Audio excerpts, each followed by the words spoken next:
공기가 있음을 감사해 보셨습니까? 여러분, 사람이 죽는 데 있어서 제일 빨리 죽는 게 호흡입니다.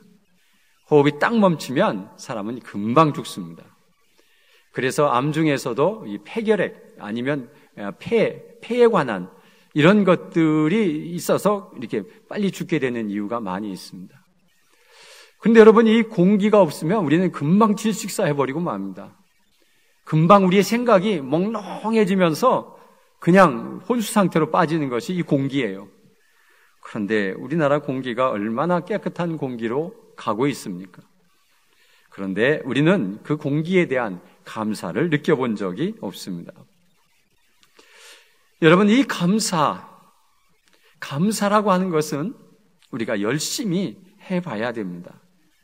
감사를 모르는 것은 정말 사람으로서 해서는 안 될 일입니다.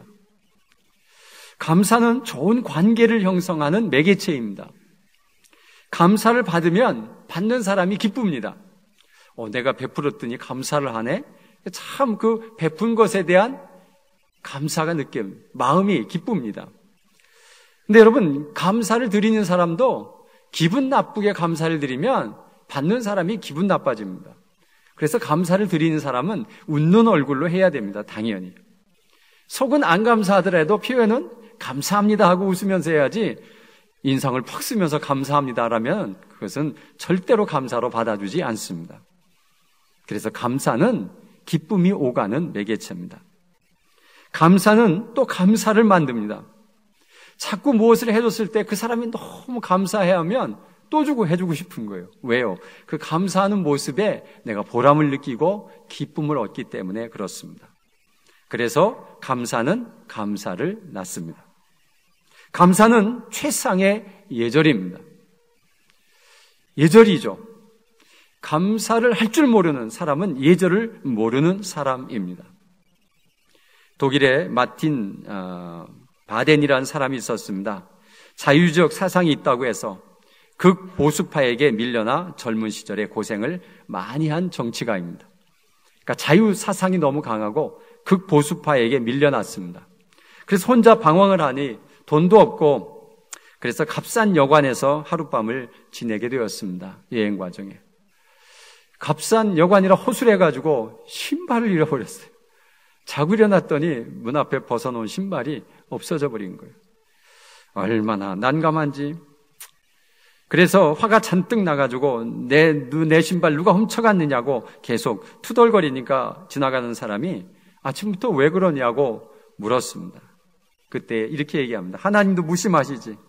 나 같은 이 가난한 사람의 신발을 훔쳐가게 하시다니 하면서 아주 하소연을 했습니다.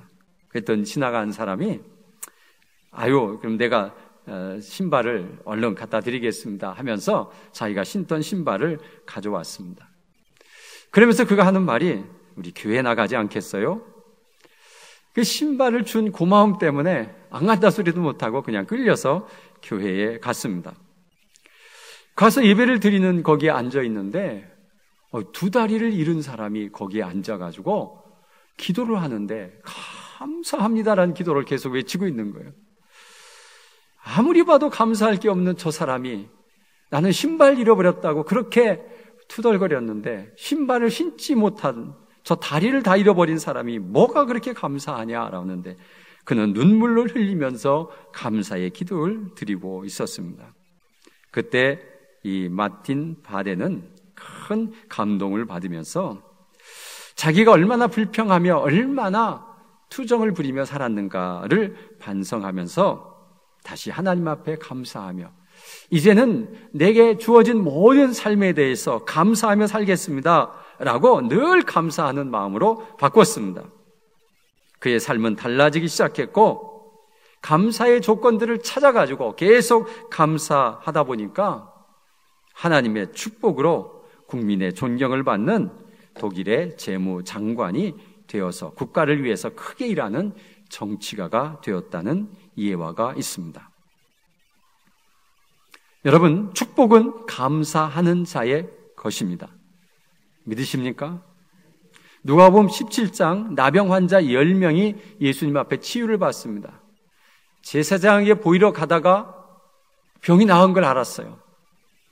다른 사람은 제사장을 향해 쫓아갔지만 한 사람은 바로 터내서 주님께로 돌아와서 감사의 표현을 했습니다. 그랬더니 다 어디 갔느냐 물으시면서 그 한 사람에게 내 믿음이 너를 구원하였느니라 라고 19절에 말씀하고 있습니다. 여러분, 감사는 믿음의 표현입니다. 믿으십니까? 감사는 타이밍이 중요합니다. 나중에 감사해야지 하면 감사의 마음이 반으로 줍니다. 그래서 감사의 표현이 대충 하게 돼요. 그러나 처음 감사함을 느꼈을 때 이 마음은 굉장히 큽니다. 그런데 하루가 지나면서 이것이 자꾸만 줄어가는 것을 우리는 스스로 체험해요. 그래서 감사는 타이밍을 놓치면 안 됩니다. 그 9명의 문둥병자가 언젠가는 예수님 앞에 올 겁니다. 왜요? 치유함을 받았으니 감사하지 않겠어요? 근데 와서 감사할 때 벌써 때는 늦었습니다. 왜요? 하나님은 그 한 사람에게 벌써 축복을 해버리셨기 때문에 그렇습니다. 여러분, 지금 감사하는 조건들이 여러분의 삶 속에서 계속 지나가고 있습니다. 그런데 우리가 그것을 느끼지 못하고 있습니다. 그래서 감사의 타이밍을 계속 놓치고 있지는 않는지 여러분 빨리 점검해 보셔야 됩니다. 여러분, 우리는 그것을 빨리 찾아서 감사의 표현을 해야 합니다. 우리에게 수많은 것을 손에 쥐고 있어요. 그럼에도 불구하고 깨닫지 못하고 감사하지 못한 것을 여러분 회개해야 됩니다. 가진 게 많은데 이것에 대해서는 전혀 감사하지 못하고 나보다 더 많이 가진 사람 보고 저 사람은 뭡니까? 라고 불평만 했지 내 것에 대한 감사는 전혀 하지 못한 것은 여러분 죄입니다. 부모에게 왜 나는 이웃집 친구보다 이렇게 못 사는 겁니까? 왜 나는 돈이 없어서 공부를 못하는 겁니까? 라고 자꾸 항의하면 부모의 마음을 심하게 아프게 하는 겁니다. 여러분, 우리는 감사하는 것이 전혀 몸에 배 있지 않아요. 참 사람들은 이상한데 저도 마찬가지지만 감사의 말보다 불평의 말들이 얼마나 많이 하는지 여러분 한번 생각해 보시기를 바랍니다. 내 언어 속에 감사의 말이 많습니까? 불평의 말이 많습니까? 그런데 조그마한 별거 아닌 문제 가지고 불평을 쏟아놓음으로 인해 가지고 분위기를 완전히 바꿔놓는 이런 것은 우리가 어디에서 배운 거죠? 어디에서 배운 겁니까, 여러분? 우리 부모한테 배웠어요. 늘 감사하는 부모, 감사하는 가족들과 살아보지 않아가지고 맨날 들은 것은 지적당하고 맨날 짜증 부리고 맨날 그런 속에서 자랐기 때문에 우리도 그렇게 할 수밖에 없는 그 심성을 가지고 말았어요. 우리 자녀들에게 이것을 고치려면 어떻게 해야 돼요? 이것을 물려주지 않으려면 내가 고쳐야 돼요. 어떻게 해서라도 가정의 모든 문제를 가지고 늘 감사로 바꿔내야 돼요. 야, 우리 집안엔 이것도 감사하고. 애가 밉지만 뭐라고 해요? 나는 내가 있어서 감사하다. 맨날 말썽만 부리지만 그래도 말썽 부리는 내가 있는 게 나는 너무 감사하다. 이런 표현을 하면 아이들이 얼마나 기쁘겠어요. 저걸 내가 왜 낳고 미역국을 먹었지? 이런 소리를 하면 듣는 사람이 얼마나 충격을 받겠어요. 딸났다고 한심하는 한숨 소리, 그런 걸 여러분 자녀들이 들으면 얼마나 그 마음에 상처가 되겠어요.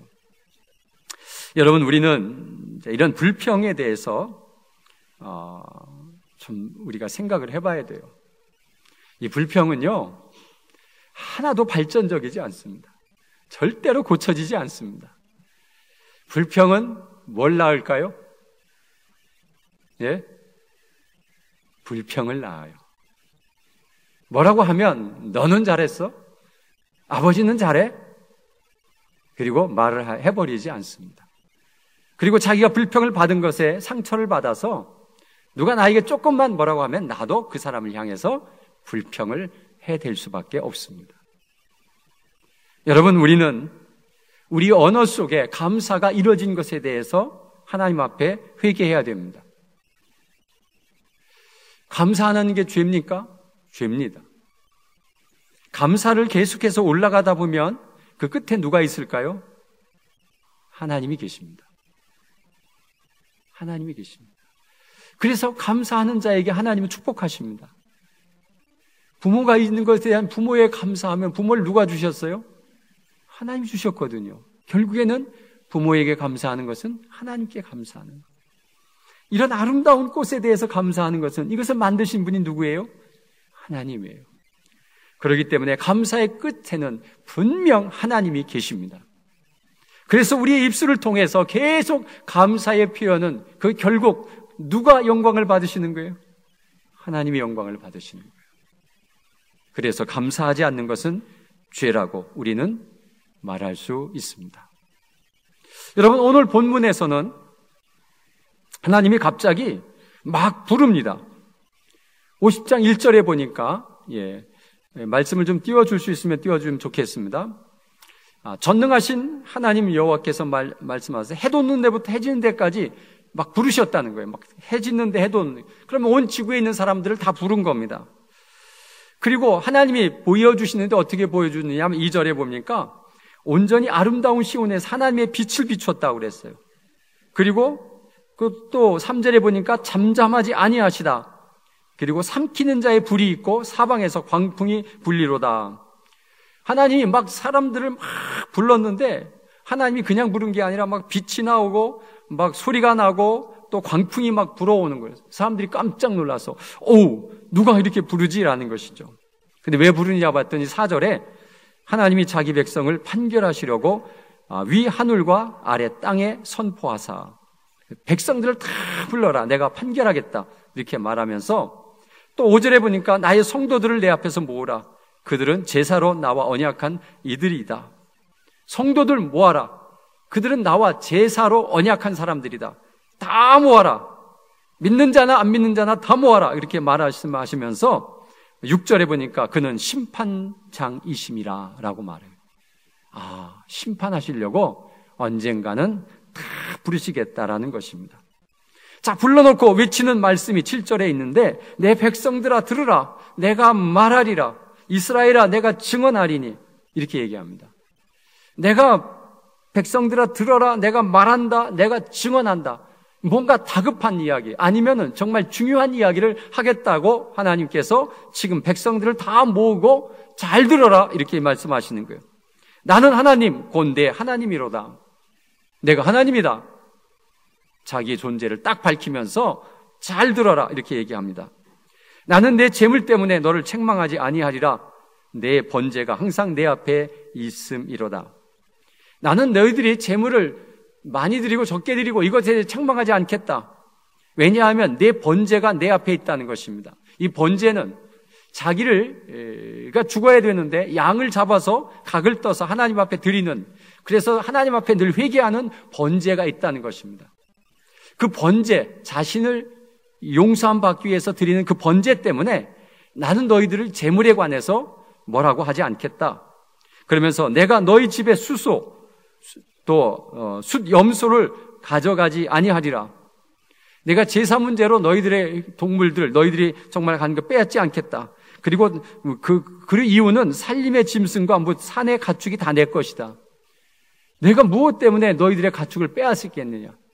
내가 그 번제 드리는 양고기 먹고 싶어서 너희들에게 제사 드리라는 거 아니다.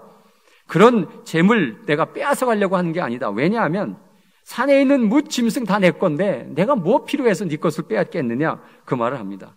그리고 모든 새들도 내가 아는 것이며 들의 짐승도 내 것임이라. 내가 가령 줄여도 내게 이르지 아니할 것은, 하나님이 줄인 일은 없겠지만 만약 내가 배고프고 줄여도 내게 가서 달라 소리 안 하겠다. 왜냐하면 세계와 거기에 충만한 것이 다 내 것임이라. 세상에 널져 있는 모든 것 다 내 것이다라는 것이죠. 내가 소의 고기를 먹겠느냐, 염소의 피를 마시겠느냐. 내가 너희들 빼앗으려고 너희들에게 제사 드리라는 것 아니다. 아주 당당하게 말씀하시는 것입니다. 왜? 내가 너희들이 뭐 소가 탐나고 너희들의 물건이 탐나고 너희들이 가지고 있는 것 내놓으라고 하는 것이 내가 부족해서 한 번 좀 더 먹으려고 내가 절대 그런 하나님 아니다라고 하는 것을 분명하게 얘기하면서 외치는 들으라 하는 그 들음이 무엇일까라고 봤더니 14절의 말씀이에요. 자, 하나님이 말씀하시는 것은 무엇이냐 하면 14절의 말씀이에요. 감사로 하나님께 제사를 드리며, 다 모아놓고 간절히 부탁하는 말씀은 감사로 제사를 드려라. 제사를 드리는데 감사하는 마음이 없다는 이야기예요. 그냥 드리라니까 드리는 거예요. 여러분, 이 말은 예배가 감사로 드려야 되는데 그냥 시간이 되어서 왔을 뿐이에요. 그냥 예배 안 드리면 뭔가 벌을 내릴 것 같아서 왔을 뿐이에요. 그리고 예배 안 드리러 오면 교회에서 전화 올까 봐 왔을 뿐이에요. 바빠 죽겠는데 왜 이렇게 예배는 많아 하면서 불평을 가지고 올 수도 있어요. 그러나 여러분, 예배는 감사로 드려야 된다고 오늘 하나님이 우리에게 말씀해 주시는 거예요. 감사가 없다면 그 예배 하나님께서 받으시지 않는다는 거예요. 여러분, 예배를 드리는데 감사할 조건이 있으십니까?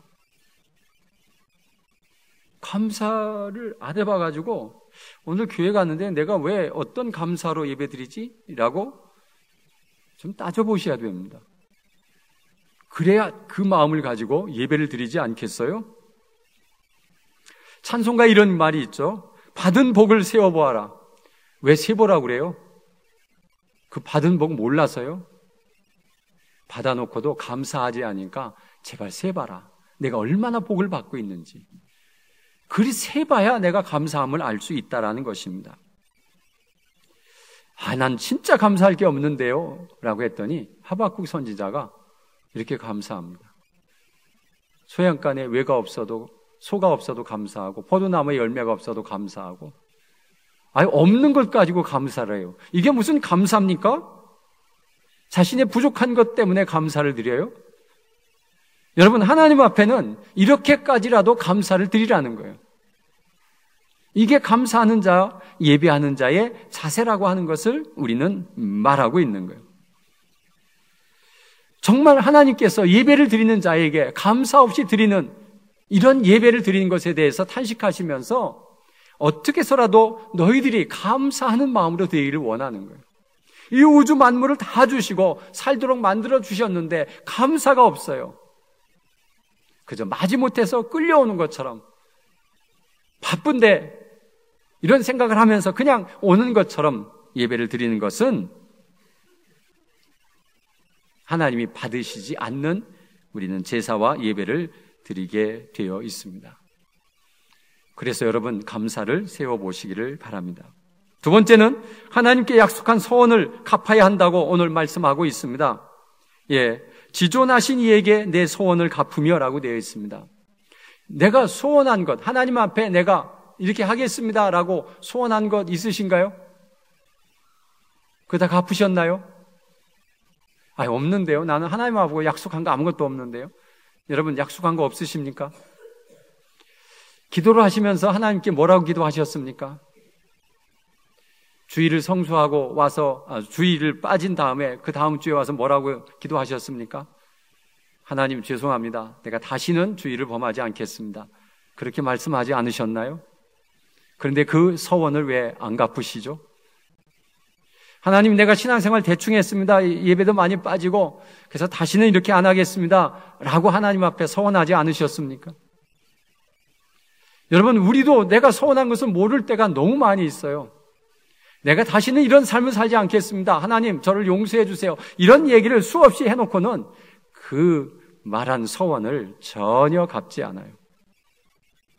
그리고 또 똑같은 죄를 범할 때가 많이 있습니다.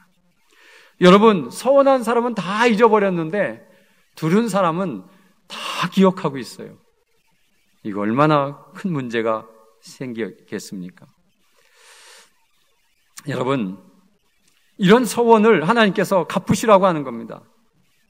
내가 하라고 하지 않았고 내가 한다고 하지 않았느냐? 내가 하나님 앞에 열심히 신앙생활 한다고 하지 않았느냐? 내가 하라고 강조했느냐? 그런데 왜 한다고 서원해놓고는 안 하느냐라는 그 주님이 물으시는 거예요. 이런 부도수표를 우리는 너무나도 많이 냈어요. 이걸 하나님이 다 기억하고 계신다면 참 피곤하네요. 그렇죠? 우리가 기도 함부로 해서는 안 되겠네요. 정말 신중히 기도해야 합니다. 여러분, 이것을 주님께서 원하시는 거예요. 우리에게 수많은 헌금과 수많은 무엇을 바라는 것이 아니라 제발 감사로 예배드리고 너희들이 기도한 것, 너희들이 나하고 약속한 것, 내가 스스로 잘해보겠다고 했던 그 모든 것들을 좀 지켜갔으면 좋겠다. 왜 맨날 말로만 그러고 있느냐라는 것이죠. 자, 이렇게 하면 하나님의 은혜를 베푸시겠다는데 어떤 은혜를 베푸냐? 마지막 절, 환난 날에 날 부르라 내가 너를 건지리라. 만약 너희들이 예배에 감사하고 그리고 너희 소원을 잘 지켜나가면, 너희들이 약속한 것을 지켜나가면 내가 너희들이 환난 날에 나에게 부르짖기만 하면 내가 다 너희들을 건져내리라. 우리에게 환난이 있을까요? 없을까요? 있습니다. 그 환난에 대비하는 일은 감사로 예배를 드리고 여러분 우리의 마음속에 소원한 것을 지켜나가야 됩니다. 그리고 또 한 가지 축복은 내가 나를 영화롭게 하도록 만들겠다라고 하는 것입니다. 내가 나를 영화롭게 하겠다는 거예요. 그래서 내가 있음으로 내가 영광을 받는다 그 얘기예요. 주의 이름으로 하나님의 영광을 위해서 일하는 것, 이것만큼 여러분 소중한 일은 없습니다. 내가 하나님을 영화롭게 하기 위해서 지금 일을 하고 있다고 하면 그것은 최고의 축복입니다. 그 일을 하도록 만들어 주시겠다는 거예요. 그래서 그 일을 함으로 하나님께 영광을 드리고 또 하나님이 주신 축복을 내가 받았을 때 우리의 마음에 진정한 기쁨과 우리에게 주시는 행복이 우리에게 있다라고 하는 것을 오늘 우리에게 가르쳐주고 있습니다. 여러분, 감사는 신앙생활의 가장 근본의 마음입니다. 내가 신앙생활을 하면서 감사하는 마음으로 하지 아니하면 나의 신앙생활을 받는 그분의 마음을 아프게 하는 것입니다. 봉사도 헌신도 감사의 마음이 없으면 아무것도 아닙니다.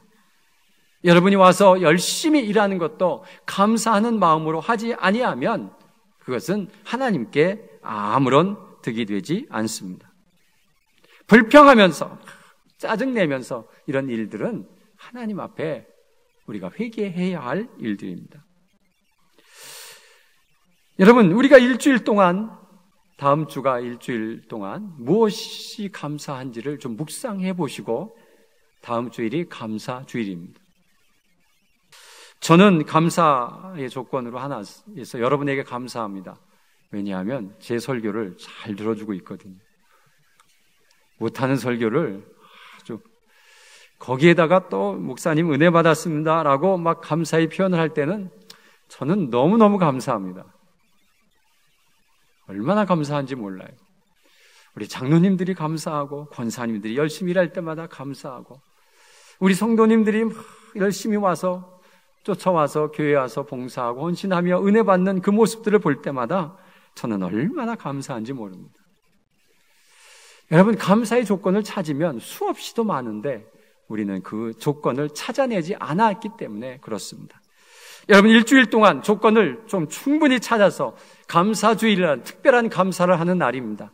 여러분, 마음과 정성을 다해서 진정으로 감사하는 우리 모두가 되시기를 간절히 바랍니다.